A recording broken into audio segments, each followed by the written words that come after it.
नवरात्रि के तीसरे दिन चंद्र घंटा का ध्यान, मस्तक पर है अर्धचंद्र मंद मंद मुस्कान।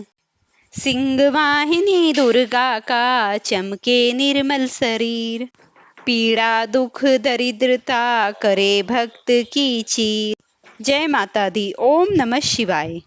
प्रिय भक्तगणों, आज अश्विन मास के शुक्ल पक्ष की तृतीया तिथि है और आज माता चंद्रघंटा की पूजा आराधना का दिन है। माता चंद्रघंटा की पूजा करने से साधक को इहलोक और परलोक में समस्त सुख प्राप्त होते हैं। उन्हें माता के अलौकिक दिव्य रूप के दर्शन होते हैं तथा कई प्रकार की सूक्ष्म ध्वनियां सुनाई देने लगती हैं, जो साधक को कई प्रकार की शांतियां प्रदान करती हैं। इस माता का जप करने से साधक को यही मंत्र की न जाने कितनी सिद्धियां प्राप्त हो जाती हैं, जो उसे शांति प्रदान करती रहती हैं। इसीलिए माता चंद्रघंटा की पूजा आराधना करते समय, इनके मंत्रों को जपते समय बीच में इनकी पूजा से उठना नहीं चाहिए। अगर कोई मनुष्य ज्यादा क्रोध करता हो तो वह माता चंद्रघंटा की पूजा करने से शांत हो जाता है। ये माता भक्तों की रक्षा करने वाली तथा शत्रुओं का विनाश करती हैं। तो आज मैं आपको सुना रही हूँ माता चंद्रघंटा की बड़ी ही पौराणिक और दुर्लभ कथा। माँ दुर्गा की तीसरी शक्ति है चंद्रघंटा। नवरात्रि में तीसरे दिन इसी देवी की पूजा आराधना की जाती है। देवी का यह स्वरूप परम शक्तिदायनिक और कल्याणकारी है। इसीलिए कहा जाता है कि हमें निरंतर उनके पवित्र विग्रह को ध्यान में रखकर साधना करनी चाहिए। उनका ध्यान हमारे इहलोक और परलोक दोनों के लिए कल्याणकारी और सद्गति देने वाला है। इस देवी के मस्तक पर घंटे के आकार का आधा चंद्र है, इसीलिए इस देवी को चंद्रघंटा कहा गया है।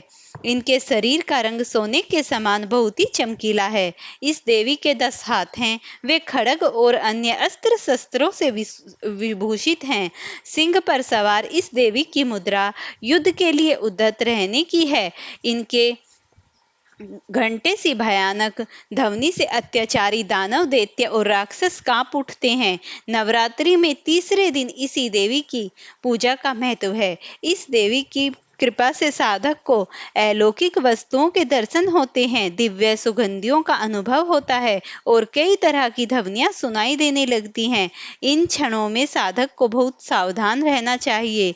इस देवी की आराधना से साधक में वीरता और निर्भयता के साथ ही सौम्यता और विनम्रता का भाव विकास होता है। इसीलिए हमें चाहिए कि मन, वचन और कर्म के साथ ही काया को विहित विधि विधान के अनुसार परिशुद्ध पवित्र करके चंद्रघंटा के शरणागत होकर उनकी उपासना आराधना करनी चाहिए। इससे सारे कष्टों से मुक्त होकर सहज ही परम पद के अधिकारी बन सकते हैं। यह देवी कल्याणकारी है। माता चंद्रघंटा को नवरात्रि के तीसरे दिन दुर्गा के स्वरूप में पूजा जाता है। माँ चंद्रघंटा का यह रूप शक्ति, साहस और युद्ध का प्रतीक है। उनके माथे पर घंटे का आकार अर्धचंद्र है, जिनके कारण उन्हें चंद्रघंटा भी कहा था। यह उनका अत्यंत सौम्य और शांत होते हुए भी राक्षसों का नाश करने के लिए क्रोधित रूप है, जिसे माँ धारण करती हैं। माँ चंद्रघंटा का रंग स्वर्ण के समान चमकदार है। इस दिन साधक को मां चंद्रघंटा की मूर्ति या चित्र के सामने ध्यान लगाकर उनका आह्वान करना चाहिए और उनका शांत रूप ध्यान में रखे और उनसे सुरक्षा, शक्ति और साहस की कामना करे और माता को सफेद फूल और अक्षत्र पूजा में जरूर अर्पित करे और मां चंद्रघंटा के निम्न मंत्रों का जप करते हुए उनका ध्यान करे। जय ओम देवी चंडिकाय नमः। और माता को दूध के बने व्यंजन जैसे खीर या दूध से बनी मिठाइयाँ चंद्रघंटा माता को अति प्रिय हैं। इस दिन उन्हें जरूर भोग में चढ़ानी चाहिए। पूजा के अंत में माँ की आरती गाएं और घी का दीपक अवश्य ही जलाएं। माता चंद्रघंटा की बहुत ही पौराणिक कथा सुनिए। माँ चंद्रघंटा की कथा उनके साहस और शक्ति का प्रतीक है। जब देवी पार्वती ने भगवान शिव से विवाह किया तो वे इसी रूप में प्रकट हुई। विवाह के समय भगवान शिव बारात के रूप में अपने गणों और अघोरी साधुओं के साथ आए, जिन्हें देखकर पार्वती की माता घबरा गई। तब मां पार्वती ने अपना चंद्रघंटा रूप धारण किया और शिवजी को उनके भयानक रूप को शांत किया। इसी रूप से भगवान शिव माता पार्वती के साथ हुए थे ताकि उनका विवाह अच्छे ढंग से संपन्न हो सके। इसके बाद उन्होंने संसार में शांति स्थापित करने के लिए इस रूप को असुरों का संहार करने के लिए दैत्यों के सामने प्रकट किया। माता चंद्रघंटा का ये रूप मनुष्य की समस्त प्रकार से विजय कराता है। इस दिन माँ चंद्रघंटा जितने भी मनुष्य के बिगड़े हुए काम होते हैं, अगर साधक सच्चे मन से माता की पूजा करे तो वो अवश्य ही परिपूर्ण हो जाते हैं। आज ही के दिन यानी कि चंद्रघंटा के तृतीय दिन देवी पार्वती ने भगवान शिव को पति रूप में पाने के लिए कठोर तपस्या करके इनसे विवाह किया था। जब इनका तप सफल हुआ और विवाह का समय आया तब भगवान शिव अपनी बारात लेकर हिमालय पहुंचे। उनकी बारात अद्भुत और भयानक थी। भूत प्रेत योगी नाग और गणों के साथ शिव का रूप भी भस्म से लिपटा हुआ था। यह देखकर देवी पार्वती की माता मैना घबरा तो गई और वह मूर्छित भी हो गई थी। तब माता की ये दशा देखकर पार्वती एकदम सहम गई थी और माता मैना को समझाते हुए उसने भगवान शिव को भी समझाया। तब पार्वती ने अपने तेजस्वी और सौम्य रूप में परिवर्तित किया हुआ चंद्रघंटा का युद्धमय रूप धारण कर लिया। इस रूप में उसके मस्तक पर अर्धचंद्र सुशोभित था और गले में घंटी थी जिसकी ध्वनि से चारों ओर शुभ तरंगे फैली थी। उन्होंने शिव को अपने विवाह के योग्य वर के रूप में सुसज्जित किया, जिससे माता मैना का भय शांत हो गया। विवाह के बाद जब असुरों ने देवताओं पर आक्रमण किया तब माता चंद्रघंटा ने अपने सिंह पर सवार होकर युद्ध का नेतृत्व किया। उन्होंने अपने 10 हाथों में विभिन्न अस्त्र शस्त्र किए और असुरों का संहार किया। घंटी की गर्जना और उनकी शक्ति से असुर भयभीत होकर भाग गए। इस प्रकार माता चंद्रघंटा की पूजा साधक को पूरे सच्चे और पवित्र मन के साथ करनी चाहिए। माता के इस रूप ने भगवान शिव को रौद्र रूप में शांत किया था। जब माता पार्वती ने भगवान शिव को एक अति सुंदर सुडौल शरीर धारण करने के लिए कहा तो भगवान विष्णु की कृपा से वे एक सुंदर सुडौल शरीर वाले हो गए। तभी से इन्हें शिखर रूप वाले या फिर विष्णुवी रूप वाले नाम से भी पुकारा गया। इस प्रकार माता पार्वती भी बहुत ही दिव्य स्वरूप के साथ भगवान शिव से विवाह कर एक सुंदर सुडौल दुल्हन के रूप में सज गई और विवाह कार्य सभी सप्तऋषियों की कृपा से बहुत अच्छे तरीके से संपन्न हो गया। विवाह कार्य के संपन्न होने के बाद माता पार्वती भगवान शिव के साथ कैलाश पर्वत पर चली गई। कैलाश पर्वत पर जाने के बाद अभी भी भगवान शिव एक तपस्या रूप में बैठ गए और तपस्या में मग्न रहे। उधर माता पार्वती भगवान शिव की समस्त प्रकार की देखरेख करती, जो भी उन्हें आवश्यकता होती उनके कामों में जुटी रहती। अब तो माता पार्वती ने मानो कैलाश पर अपना एक नया घर स्थापित कर दिया था। उन्होंने इतना सुंदर और भव्य घर स्थापित कर दिया था मानो वहाँ एक नए नवेली दुल्हन के लिए जिस तरीके से घर सजाया जाता है उस प्रकार समस्त प्रकार के सुख और ऐश्वर्य थे और माता भगवान शिव के साथ अपने परिवार में बहुत ही प्रसन्नचित रहती थी। उधर ताड़कासुर बेचैन हो गया और वह यह देखकर हैरान था कि अब तो शिव और शक्ति एक हो गए हैं। उधर ताड़कासुर ने अपने एक चतकासुर नामक राक्षस को अपने पास, जिसका जो गादड़ था, उसे अपने पास बुलाया और कहा कि तुम जाकर शिव के घर को तहस नहस कर दो। वो मानो जाकर शिव के घर को उजाड़ने लगे और पूरे आकाश को तो उन्होंने इस प्रकार ढक लिया मानो समस्त आकाश में चतकासुर चतकासुर दिखाई देने लगे। उधर भगवान शिव अपनी ध्यान योग निद्रा में पूरी तरीके से डूबे हुए थे। तब माता पार्वती एक नवविवाहित दुल्हन की तरह शर्माती हुई अत्यंत ही परेशान हो रही थी। तब माता पार्वती ने ये विचार कर लिया कि मैं नंदी को लेकर इनसे युद्ध कर लेती हूँ। तब उन्हें नंदी भी कहीं नजर नहीं आया। अन्य शिव के गणों को बार बार चतकासुर के जितने भी राक्षस थे उनसे बार बार हार का सामना करना पड़ रहा था। इससे माता बहुत ही चिंतित हो उठी और वह सीधे भगवान शिव के पास जा पहुंची, जहां गुफा में भगवान शिव पूरी तरह से ध्यानमग्न होकर अपनी घोर संध्या में डूबे हुए थे। जब वह भगवान शिव के समक्ष जाकर बैठ गई, तभी भी वो अपनी घोर साधना में लीन थे। तो माता पार्वती समझ गई थी कि भगवान शिव ने उन्हें आग्रह किया है कि तुम जाकर चत्कासुर से युद्ध करो और उन भेड़ियों के झुंड को मार भगाओ। इस प्रकार वह खुले आकाश में गई और उसने चंद्रदेव को प्रार्थना की कि तुम एक चंद्र घंटे के रूप में मेरे मस्तक पर विराजमान हो जाओ। जैसे ही चंद्रदेव उसके मस्तक पर घंटे के रूप में विराजमान हो गए तो मानो सारी तरफ चांदना ही चांदना हो गया। तभी उसने एक भेड़ियों की सेना भी उसके पास आ गई और स्वयं चत्कासुर और ताड़कासुर युद्ध करने के लिए माता से आ गए। इस प्रकार एक भयानक युद्ध प्रारंभ हो गया। माता ने घंटे की इतनी तेज ध्वनि का शोर मचाया मानो चमगादड़ों का सारा झुंड उनके पंखों के समीप कटकर नीचे गिर गया और ताड़कासुर को माता ने एक ही क्षण में मारकर घंटे की ध्वनि से नीचे गिरा दिया। देवी के इस रूप को ब्रह्मा जी ने देवी चंद्रघंटा के नाम से पुकारा और उन्हें चंद्रघंटा का नाम दे दिया। माता पार्वती का ये रूप अत्यंत ही सुलभ और सुंदर है। इस पर माता के मस्तक पर सुनहरे रंग का घंटा विराजमान है जो माता के मस्तक की अति शोभा बढ़ा रहा है। और माता की 10 भुजाएं, 10 हाथ, 10 प्रकार के अस्त्र शस्त्रों से सुशोभित हैं।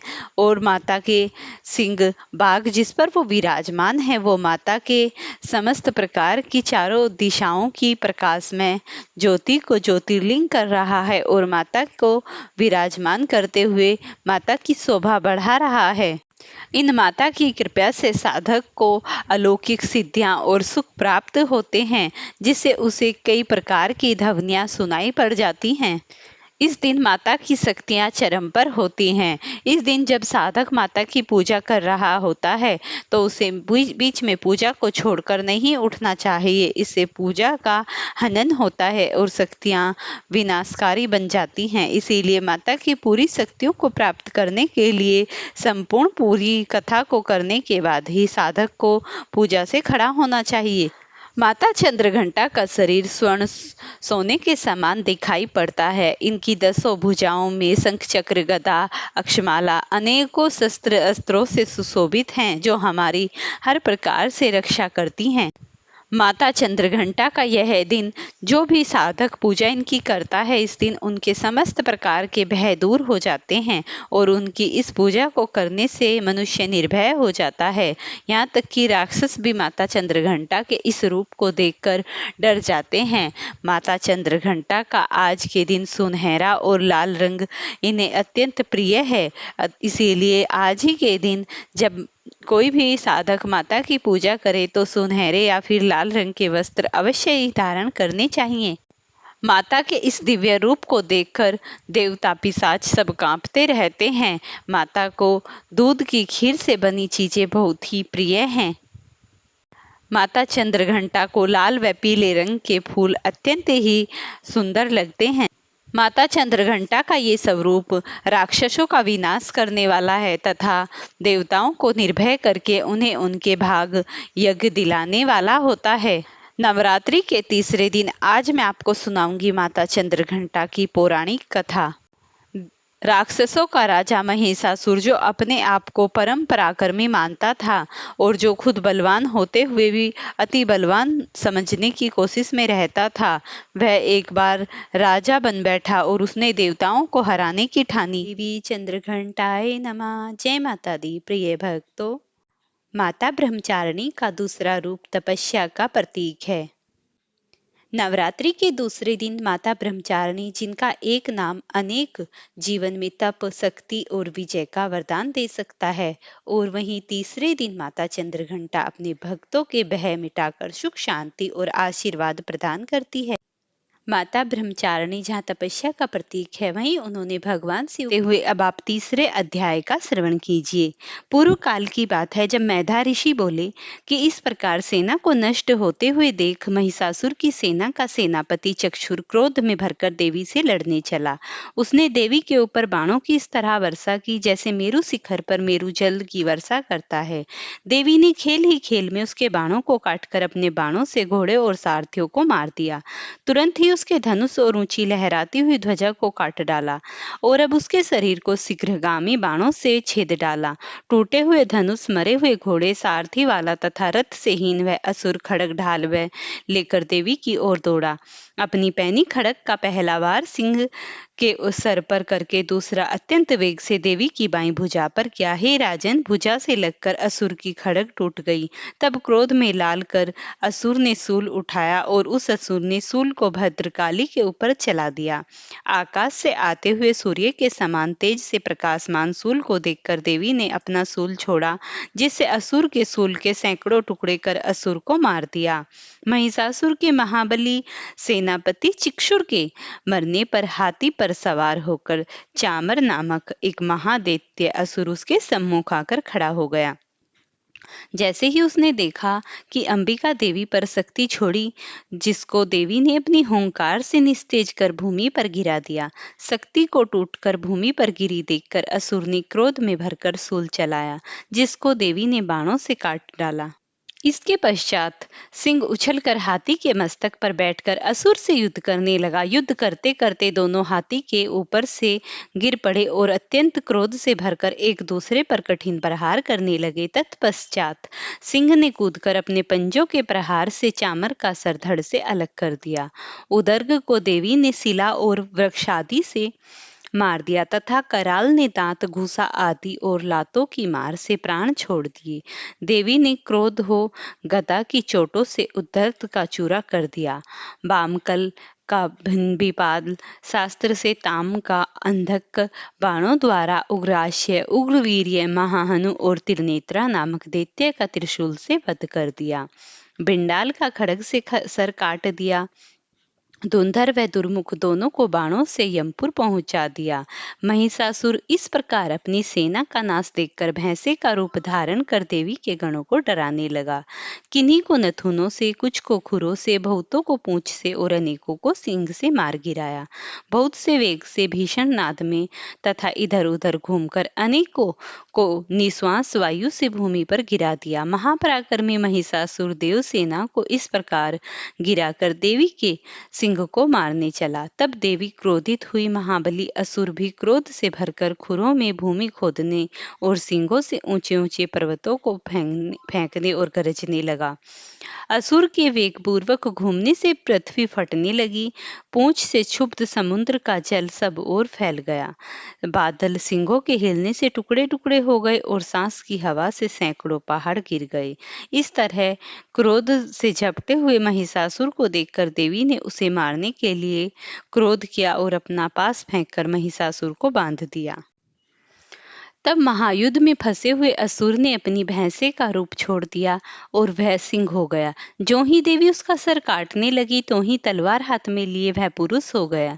देवी ने शीघ्र ही बाणों से उसे बींध दिया। तब वह हाथी बन गया तथा गूंजकर सूंड से सिंगों को खींचने लगा। देवी ने उसकी सूंड काट डाली। फिर वह भैंसा हो गया और पहले की भांति तीनों लोकों के प्राणियों को भयभीत करने लगा। तब माता चंडिका ने क्रोध होकर बार बार उन्मत्त मदिरा पी और लाल लाल आंखें कर हंसने लगी। वह असुर देवी पर बल पराक्रम के मंद में उन्मत्त हो पर्वत फेंकने लगा, किंतु देवी ने अपने बाणों से वे चूर चूर कर दिए। मदिरा पान के मद से लाल मुख वाली देवी ने अस्त व्यस्त शब्दों में कहा, हे मूर्ख, थोड़ी देर और गरज, तब तक मैं मदिरा पीऊं। यहाँ मेरे द्वारा तेरे मारे जाने पर शीघ्र ही देवता गरजेंगे। मेधा ऋषि बोले। यह कहकर देवी उछलकर असुर पर चढ़ गई और पैर से दबाकर उसके कंठ पर सूल से प्रहार किया। देवी के पांव से दबे असुर ने अपने मुख से बाहर निकलने का बहुत ही प्रयास किया। आधा निकलते ही अपने पराक्रम से देवी ने उसको रोक लिया। उसी अवस्था में युद्ध करते हुए असुर को देवी ने बहुत बड़ी तलवार से असुर का देवी ने तलवार से सर काट दिया। तब हाहाकार करती हुई संपूर्ण उस दैत्य सेना को नष्ट कर दिया। सभी देवता प्रसन्न हुए। देवता ऋषियों के साथ देवी की स्तुति करने लगे, गांधार गान करने लगे तथा अप्सराएं नृत्य करने लगी। इस प्रकार समस्त दिशाओं की वायु उज्जवल हो गई और सारे में खुशी और शांति का माहौल हो गया। प्रेम से बोलिए भगवती देवी की जय। अब आप दुर्गा माँ की आरती सुनिए। ओम जय अम्बे गौरी मैया जय श्यामा गौरी, तुमको निश दिन सेवत हरि ब्रह्मा शिव जी, मांगे सिंदूर विराजत टीको मृग मग को, मैया टीको मृग मग को, उज्ज्वल से दाऊ नैना चंद्र बदननी को। ओम जय अम्बे गौरी, कानक समान कलेम्बर रक्तांबर राजे, रक्त पुष्प गलमाला कंठन पर सा। ओम जय अम्बे गौरी, के हरिवाहन राजत खड़ग खपर धारी, मैया खड़ग खपर धारी, सुर नर मुनि जन सेवत तिनके दुख हारी। ओम जय अम्बे गौरी, कानन कुंडल शोभित नासाग्र मोती, कोटिक चंद्र दिवा राजत समज्योति। ओम जय अम्बे गौरी, शुंभ निशुंभ विडारे महिषासुर धाती, द्रौम्य विलोचन नैना निस्तिन मदमाती। ओम जय अम्बे गौरी, चंड मुंड संहारे शोणित बीच हरे, मधु कैटभ दौ मारे सुरभहीन करे। ओम जय अम्बे गौरी, ब्रह्माणी रुद्राणी तुम कमला रानी, आगम निगम बखानी तुम शिव पट रानी। ओम जय अम्बे गौरी, 64 योगिनी नृत्य कृत्य भैरू, बाजत ताल मृदंगा और बाजत है डमरू। ओम जय अम्बे गौरी, तुम हो जग की करता, तुम ही हो भरता, भगतन की दुख हरता, सुख संपत्ति करता। ओम जय अम्बे गौरी, भुजा चार अति शोभित खड़ग खपर धारी, मैया खड़ग खपर धारी, मन वांछित फल पावत सेवत नर नारी। ओम जय अम्बे गौरी, कंचन थाल विराजत अगर कपूर बाती, श्री धोला गढ़ में राजत कोटि रतन ज्योति। ओम जय अम्बे गौरी, आदि शक्ति श्री अम्बे जी की आरती, जो कोई नर गावे मैया कोई नर गावे, कहते शिवानंद स्वामी सुख संपत्ति पावे। ओम जय अम्बे गौरी, प्रेम से बोली अम्बे मात की जय। प्रिय भक्तों, अगर वीडियो पसंद आई हो तो इसे लाइक शेयर करना, चैनल पर नए हैं तो चैनल को सब्सक्राइब करना, और माता के निमित्त मुझे एक प्यारा सा कमेंट जय माता दी अवश्य ही करना।